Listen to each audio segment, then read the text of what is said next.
Hello bachcho, let's see the question. The lower end of a glass, a capillary tube is dipped in water. Water rises height of 8 centimeter. The tube is then broken at a height of 4 centimeter. The height of water column and the angle of contact will be. अच्छा, अगर हम यहाँ बात करें कि हमारे पास एक capillary tube है इस तरह से, ठीक है, सॉरी, ये हमारे पास कैपिलरी ट्यूब है इस तरह से, ये कैपिलरी ट्यूब है और हमने इसको डिप कर दिया वाटर के अंदर। जैसे वाटर के अंदर में डिप किया तो इसमें वाटर राइज कर जाएगा। तो मान लो वाटर यहां पे आ गया, ये, और कितना चढ़ गया इसके अंदर, it rises up by the 8 centimetre. अब आपने क्या किया, ट्यूब को 4 सेंटीमीटर का कर दिया। The tube is then broken at a height of 4 centimetre. 4 centimetre की आपने ट्यूब लेंथ कर दी।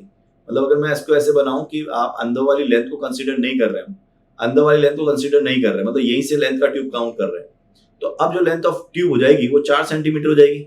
और हमें पता है कि अगर इनसफिशिएंट लेंथ है तो उस कंडीशन में पानी बाहर नहीं आता, कुछ राउंड ऐसे बना लेता है। तो हाइट अभी भी कितनी रहेगी, दैट इज 4 सेंटीमीटर। तो जो ट्यूब लेंथ है यानी वाटर जो उसके अंदर होगा 4 सेंटीमीटर की हाइट तक ही रहेगा वाटर कॉलम, है ना। अब एंगल ऑफ कॉन्टेक्ट की बात कर ले, हमको पता है HR जो होता है कांस्टेंट होता है, ठीक है। तो H1R1 is equal to what, H2R2। तो H कितना हो गया आपके पास, अगर हम बात करें, H1 था आपका 8, या इसको पूरा ही लिख लेता हूं, ज्यादा बेटर रहेगा समझाने में भी। H इज इक्वल टू क्या होता है बच्चों, that is equal to 2t cos theta. H is equal to 2t cos theta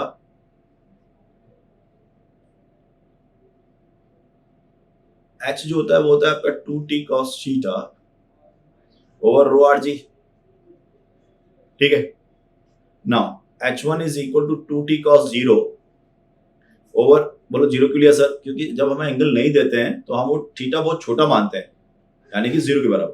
तो H2 कितना हो गया, that is equal to 2t cos theta over rho r g, ठीक है। अब H1 अपॉन H2 कर लो। So H1 upon H2 is nothing but that 1 upon cos theta, and this H1 is 8 and H2 is your 4, so theta is equal to cos theta is 1/2 and theta is nothing but the 60 degree, right answer. So 60 degree and 4 centimeters, C option is correct. All the best.